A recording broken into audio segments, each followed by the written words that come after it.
వికారాబాద్ జిల్లా పరిగి మండలం ఖుదావన్పూర్ గ్రామంలో రాజ్యాంగ నిర్మాత భారతరత్న డాక్టర్ బాబాసాహెబ్ అంబేద్కర్ విగ్రహాన్ని Parigi MLA doctor T Rammohan Reddy ఆవిష్కరించారు. ఈ సందర్భంగా ఆయన మాట్లాడుతూ అంబేద్కర్ ఆలోచన విధానం నేటికి తరానికి ఆదర్శప్రాయమని అన్నారు. భారతదేశ ప్రజాస్వామ్య వ్యవస్థలో అత్యంత కీలకమైన రాజ్యాంగాన్ని రూపొందించే స్థాయికి ఎదిగిన అంబేద్కర్ విగ్రహాన్ని ఆవిష్కరించడం అదృష్టవంతంగా భావిస్తున్నానని అన్నారు. ఈ కార్యక్రమంలో కాంగ్రెస్ పార్టీ నాయకులు హనుమంతు ముదిరాజ్, లాల్ కృష్ణ ప్రసాద్, ఎండి అయ్యూబ్, ఘట్యా నాయక్, గ్రామస్తులు శంకరప్ప, బాలరాజ్, నర్సింలు, మోడే కృష్ణయ్య, యాదయ్య, భీమయ్య, గ్రామస్తులు తదితరులు పాల్గొన్నారు.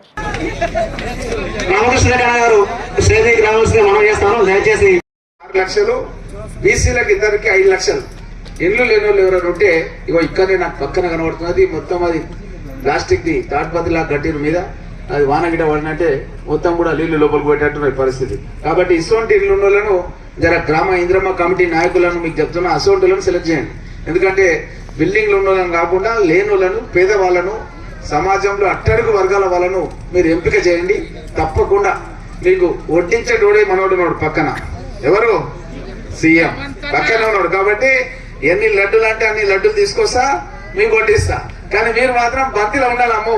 ఆయన బంతిలో ఉండకుండా అక్కడిక్కడ చూసిరనుకో ఆ లడ్డులన్నీ అయిపోతాయి. అర్థమైంది కదమ్మా? బంతి అంటే తెలుసు కదా.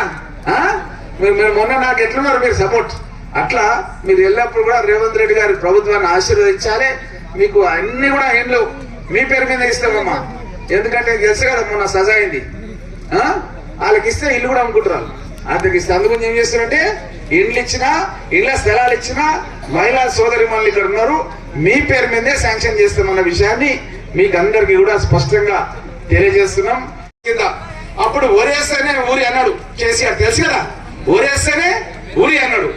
అట్లా కాదు, మీరు వేయండి, మా ప్రభుత్వం వస్తుంది, వచ్చినాక 500 రూపాయలు బోనస్ ఇస్తామని చెప్పి ఆల్రెడీ బోనస్ ఖాతాలో పడటం స్టార్ట్ అయిపోయింది. ఆల్రెడీ సన్న ఓట్లకు బోనస్ ఖాతాలో పడటం స్టార్ట్ అయిపోయింది. కాబట్టి అన్ని రంగాల్లో కూడా మన నియోజకవర్గాన్ని అభివృద్ధి పదంలో తీసుకెళ్తారని మీకు అందరు కూడా మాట ఇస్తూ, తప్పకుండా మన గ్రామంలో విద్యాపరంగా అభివృద్ధిలోకి జరిగి అందరూ బాగా చదువుకోవాలని చెప్పి కోరుకుంటూ సెలవు తీసుకుంటున్నాం. 12,000 రూపాయలు కూడా వేయడం జరుగుతుంది. ఎవరైతే చాలా మంది కూలీలు భూమి లేని వాళ్ళు ఉంటారు, భూమి ఉన్న వాళ్ళకి పడుతున్నాయి కానీ మరి మాకు భూమి లేదు మేము ఎట్లా అని ఆలోచన చేస్తారు. వాళ్ళకు కూడా కొంతమంది ఉపాధి హామీ కూలీలుగా పనిచేస్తారు, వాళ్ళకు కూడా 12,000 రూపాయలు కూడా వేస్తారని కూడా ముఖ్యమంత్రి గారు స్వయంగా నాకు చెప్పిండన్న విషయాన్ని కూడా మీకు అందరికీ కూడా తెలియజేస్తూ, మహిళా సోదరులకు పింఛన్లు కూడా 7 లక్షల కోట్ల రూపాయల అప్పుతో కేసీఆర్ అప్పచెప్పాడు. మనకు అన్ని అప్పులు ఉన్నాయని కూడా తెలియదు. ఎందుకంటే అన్ని జీవోలన్నీ కూడా బ్లాక్ లో పెట్టినప్పుడు అవన్నీ కూడా ఇంటర్నెట్ లో లేవు, సిస్టమ్ లో పెట్టలే వాళ్ళు, కంప్యూటర్ లో. అందుగురించి తెలియలే మాకు. ఇప్పుడు బయటకు వచ్చిన తర్వాత అన్ని బయటపడుతున్నాయి. 7 లక్షల కోట్ల అప్పు ఉంది. మహిళలకు కూడా చెప్పమన్నాడు, మీకు ఇస్తామని చెప్పినాం, 2,500 రూపాయలు ఇస్తామని చెప్పినాము. తొందరలోనే 2,500 ఇయ్యలేము, స్టార్ట్ చేస్తాం. ఒక 1,500తో స్టార్ట్ చేసి మెల్లమెల్లగా ఏడాదికి 500 పెంచుకుంటా ఎలక్షన్ కల్లా 2,500 ఖచ్చితంగా మహిళలందరూ కూడా పెన్షన్ ఇవ్వడం జరుగుతుంది. వయస్సు వల్లే కాదు, కోడళ్ళకు కూడా పెన్షన్ ఇవ్వడం జరుగుతుంది అన్న విషయాన్ని కూడా మీకు అందరు కూడా తెలియజేస్తూ, మీరందరూ కూడా మధ్య మనుషులతో ప్రభుత్వం చాలా కష్టాలు ఉన్నాయి. టీచర్లకు ఇక్కడ ఉపాధ్యాయులు ఉన్నాడు మన సార్, ఇక్కడ జీతం రాకుండా 15 తారీఖు వస్తుండే జీతం. రేవంత్ రెడ్డి గారు వచ్చిన తర్వాత ఫస్ట్ వస్తుందా కదా, ఫస్ట్ వస్తుంది. ఇంతకుముందు రాకుండా జీతం రాకుండా. కాబట్టి రేవంత్ రెడ్డి గారు బాగా కష్టపడి కాంగ్రెస్ ప్రభుత్వం తీసుకొచ్చి పల్లెలన్నీ కూడా బాగా అభివృద్ధి చేస్తుండు.